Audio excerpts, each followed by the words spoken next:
నమస్తే, welcome to news watch. నేను శ్రీదేవి. ముందుగా హెడ్లైన్స్ చూద్దాం. యాష్ ఆయిల్ విక్రయిస్తున్న 3 వ్యక్తులు అరెస్ట్. సీఎంను కలిసిన బీఆర్ఎస్ ఎమ్మెల్యేలు. ఫ్రెంచ్ జర్నలిస్టుకు భారత్ నోటీసులు.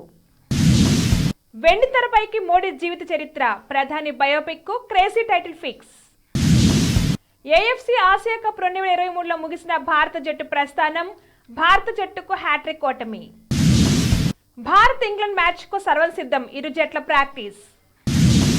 బీసీసీఐ అవార్డుల ప్రధానోత్సవ కార్యక్రమం సందడి చేస్తున్న టీమిండియా క్రికెటర్లు. అంతర్జాతీయ ఉషు ఉత్తమ క్రీడాకారిణిగా రోషిబినా దేవి. ఎదురులేని జోకోవిచ్ ఆస్ట్రేలియన్ ఓపెన్ లో 11వసారి సెమీఫైనల్లోకి, క్వార్టర్ ఫైనల్లో ఫ్రిడ్జ్ పై విజయం. కరీంనగర్ మున్సిపల్ ఆఫీసులో వినూత్న నిరసన, ఆఫీసులో కోడిని వేలాడదీసి నిరసన తెలిపిన ఓ వ్యక్తి. యాష్ ఆయిల్ విక్రయిస్తున్న 3 వ్యక్తులు అరెస్ట్ చేసినట్లు బాలానగర్ జోన్ డీసీపీ కార్యాలయంలో మంగళవారం డీసీపీ శ్రీనివాసరావు విలేకరుల సమావేశం ఏర్పాటు చేసి వివరాలు వెల్లడించారు. ఫతేనగర్ బ్రిడ్జ్ వద్ద బాలానగర్ ఎస్ఓటీ, సనత్ నగర్ పోలీసులు సంయుక్తంగా వాహనాలు తనిఖీ చేస్తుండగా వారిని అదుపులోకి తీసుకున్నట్లుగా తెలిపారు. స్వాధీనం చేసుకున్న యాష్ ఆయిల్ విలువ సుమారు 12 లక్షల వరకు ఉంటుందని తెలిపారు. శ్రీకాకుళం నుండి బతుకు తెరువు కోసం హైదరాబాద్ నగరం వచ్చి మూసాపేట ఏరియాలో నివాసం ఉంటున్న బాలరాజ్ అనే పాత నేరస్తుడు. ఇతడు సంక్రాంతి పండుగకు సొంత ఊరు వెళ్లి అక్కడ చింతపల్ల నివాసం ఉండే నాగార్జున అనే వ్యక్తితో ఉన్న పరిచయంతో అతని వద్ద నుండి యాష్ ఆయిల్ కొనుగోలు చేసి హైదరాబాద్ లో విక్రయిస్తున్నట్లుగా తెలిపారు. ఈ క్రమంలో బోయిన్పల్లి ఏరియాలో నివాసం ఉంటున్న సతీష్, నాగేష్ అనే 2 వ్యక్తులతో బాలరాజుకు గతంలో ఉన్న పరిచయంతో వారికి యాష్ ఆయిల్ అందించాడు. వారు యాష్ ఆయిల్ తరలిస్తున్న సమయంలో ఫతేనగర్ బ్రిడ్జ్ వద్ద బాలనగర్ ఎస్ఓటీ, సనత్ నగర్ పోలీసులు సంయుక్తంగా వాహనాలు తనిఖీ చేస్తుండగా వారిని అదుపులోకి తీసుకున్నట్లుగా తెలిపారు. వీరిపై గతంలో వివిధ పోలీస్ స్టేషన్లో పలు కేసులు ఉన్నట్లుగా విచారణలో తేలిందని పేర్కొన్నారు. దావోస్ పర్యటన ముగించుకొని రాష్ట్రంలో అడుగుపెట్టిన సీఎం రేవంత్ రెడ్డితో 4 బీఆర్ఎస్ ఎమ్మెల్యేల భేటీ ప్రస్తుత రాజకీయ వర్గాల్లో చర్చనీయాంశంగా మారింది. వీరిలో నర్సాపూర్ ఎమ్మెల్యే సునీత లక్ష్మారెడ్డి, దుబాక ఎమ్మెల్యే కొత్త ప్రభాకర్ రెడ్డి, పటాన్చెరు ఎమ్మెల్యే గుడిం మహిపాల్ రెడ్డి, జహీరాబాద్ ఎమ్మెల్యే మాణిక్రావు ఉన్నారు. హైదరాబాద్ జూబ్లీ హిల్స్ లోని రేవంత్ నివాసంలో 4 బీఆర్ఎస్ ఎమ్మెల్యేలు సీఎంతో సమావేశం కావడం వెనుక అనేక అనుమానాలు వ్యక్తమవుతున్నాయి. కానీ మర్యాదపూర్వకంగా కలిసినట్లుగా తెలుస్తుంది. భారత్లో ఉన్న ఫ్రెంచ్ జర్నలిస్ట్ వెనెన్సా డౌగ్నాకి కేంద్ర హోంమంత్రిత్వ శాఖ నోటీసులు జారీ చేసింది. డౌగ్నాకి పనితీరు జాతీయ ప్రయోజనాలకు హాని కలిగిస్తుందని పేర్కొంది.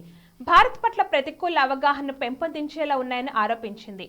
వెనెస్సా పాత్రికేయ కార్యకలాపాలు హానికరమైనవి, అవి భారతదేశంపై పక్షపాత భావన సృష్టించేలా ఉన్నాయి, అంతేగాక శాంతికి భంగం కలిగించే అవకాశం ఉందని హోం మంత్రిత్వ శాఖ ఆధ్వర్యంలో పనిచేసే విదేశీయుల ప్రాంతీయ నమోదు కార్యాలయం పేర్కొంది. ఓవర్సీస్ సిటిజన్ ఆఫ్ ఇండియా కార్డును ఎందుకు ఉపసంహరించుకోకూడదో వెనెస్సా వివరణ ఇవ్వాలని కోరింది. శుక్రవారం జరిగే రిపబ్లిక్ డే పరేడ్ కు ముఖ్య అతిథిగా ఫ్రెంచ్ అధ్యక్షుడు ఇమాన్యుయేల్ మాక్రాన్ భారత్ కు రానున్న నేపథ్యంలోనే ఈ పరిణామం చోటు చేసుకుంది. సినిమా ఇండస్ట్రీలో ప్రస్తుతం బయోపిక్ల హవా నడుస్తుంది. ప్రముఖుల జీవిత కథల ఆధారంగా తెరకెక్కుతున్న సినిమాలకు మంచి ఆదరణ లభిస్తుంది. ఈ నేపథ్యంలో భారత ప్రధాని నరేంద్ర మోడీ బయోపిక్ రాబోతున్నది. ఈ సినిమాకు క్రేజీ టైటిల్ సైతం మూవీ టీం అనౌన్స్ చేసింది.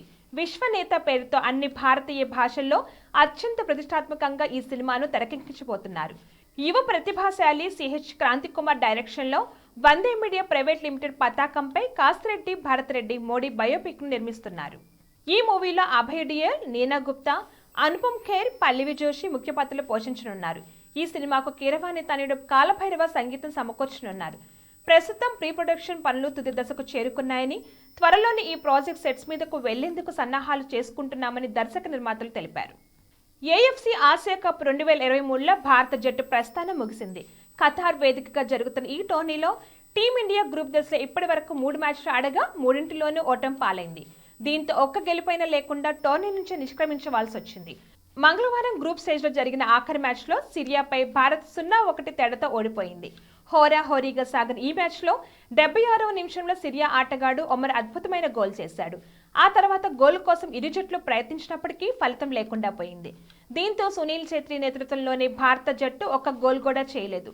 తీవ్ర నిరాశతో టోర్నీని విడింది. నమస్తే, ఈరోజు మీకోసం ఒక అద్భుతమైన ఆఫర్ని తెలియజేయడానికి మీ ముందుకు వచ్చేసాం. ప్రస్తుతం మార్కెట్లో ఒక కొత్త ఇల్లు కొనాలి అంటే మనం ఎన్నో రకాలుగా సెర్చ్ చేస్తూ ఉంటాం, ఎన్నో ఫీచర్స్ని మనం చూస్తూ ఉంటాం. అందుకే మా నుంచి ఈ ఆఫర్ మీకోసం.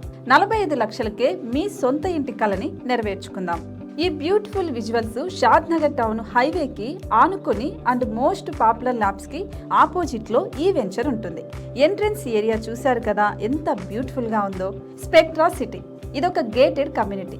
120 గజాల డబుల్ బెడ్రూమ్ హౌసెస్ ఇందులో కన్స్ట్రక్ట్ చేయబడి ఉన్నాయి. ప్రతిష్టాత్మక సంస్థ స్పెక్ట్రా సిటీ మీకు అందిస్తోంది డబుల్ బెడ్రూమ్ ఇండివిజువల్ హౌసెస్.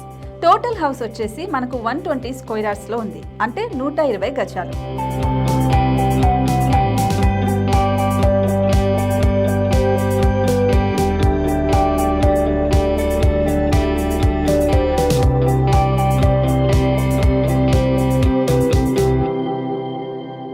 దేనికి ఆలస్యం, మన ఇంటిని చూసేద్దాం రండి. ఇక్కడ చూశారు కదా, మనకు ఎంట్రన్స్ లోనే హాల్ ఉంటుంది. హాల్ అనేది 15x16 ఇంచెస్ లో ఉంటుంది. ఇప్పుడు చూస్తున్నట్లయితే మాస్టర్ బెడ్రూమ్. ఈ మాస్టర్ బెడ్రూమ్ అనేది మనకు 12x10 ఇంచెస్ వస్తుంది. దీనికి అటాచ్డ్ బాత్రూమ్ కూడా ఉంటుంది. ఇప్పుడు చూస్తుంది సెకండ్ బెడ్రూమ్. ఇది కూడా 12x10 ఇంచెస్ వస్తుందండి.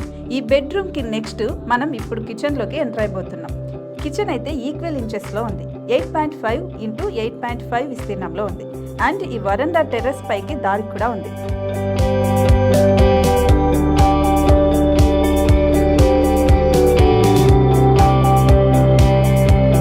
టెర్రస్ పై నుంచి వ్యూ చూశారు కదండి, ఎంత బ్యూటిఫుల్ గా ఉందో.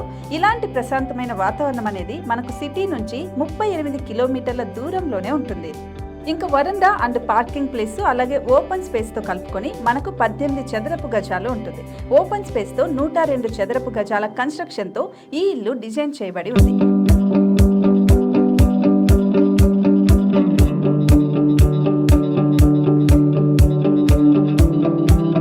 మొత్తం gated community and present 70 houses మనకు కన్స్ట్రక్ట్ చేసి ఇస్తున్నారు. అందులో 45 హౌసెస్ మాత్రం సేల్ అయిపోయాయి. ఇంకా 25 మాత్రమే ఉన్నాయి. అలాగే లిమిటెడ్ ఎడిషన్స్ మాత్రమే ఉన్నాయి. హైవే రోడ్డు నానుకొని తూర్పు పడమర ఫేసింగ్ కి నిర్మాణమై ఉంటాయి. షాద్ నగర్ లో MSN ల్యాబ్ కి ఎదురుగా ఉంది ఈ డబుల్ బెడ్రూమ్ ఇండిపెండెంట్ హౌసెస్ మిమ్మల్ని ఆహ్వానిస్తున్నాయి. మనకి వెంచర్ ఓవరాల్ గా ఎగ్జిట్ నెంబర్ 16 నుంచి 38 కిలోమీటర్లు వస్తుంది. అలాగే కొత్తూరు జంక్షన్ నుంచి 15 కిలోమీటర్స్ మాత్రమే ఉంటుంది. షాద్ నగర్ మున్సిపాలిటీ పరిధిలో నేషనల్ రిమోట్ సెన్సింగ్ కి ముందే ఈ వెంచర్ ఉంటుంది. నగర కాలుష్యానికి దూరంగా స్వచ్ఛమైన ప్రకృతికి దగ్గరగా రూపుదిద్దుకున్న సుందరమైన డబుల్ బెడ్రూమ్ ఇండిపెండెంట్ హౌసెస్ ఇవి. ఇప్పుడు సొంతం చేసుకోవడానికి సంసిద్ధంగా ఉన్నాయి. కేవలం 45 లక్షలకే సరసమైన ధరలతో మిమ్మల్ని ఆహ్వానిస్తున్నాయి. ఇంకెందుకు ఆలస్యం, కింద స్క్రోల్ అవుతున్న నెంబర్ కి డయల్ చేయండి. వెంటనే సైట్ విజిట్ స్లాట్ ని బుక్ చేసుకోండి. మీ సొంతింటి కలని నెరవేర్చుకోండి.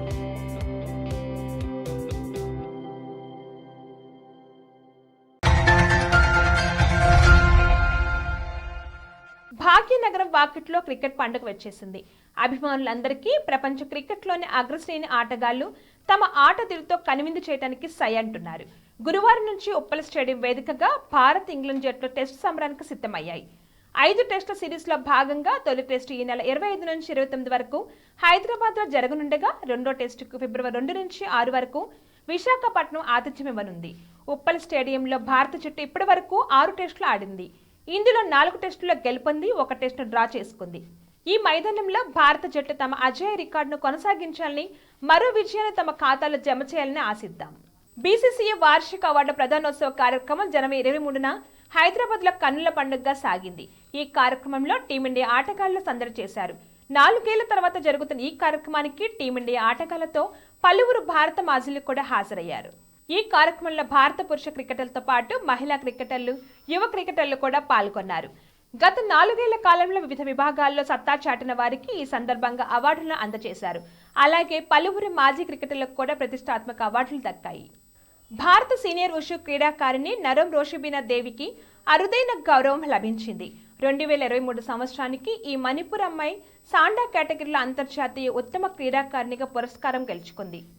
పబ్లిక్ ఓటింగ్లో రోషిబినాకు అత్యధికంగా 93,545 ఓట్లు లభించాయని అంతర్జాతీయ ఉషు సమాఖ్య తెలిపింది.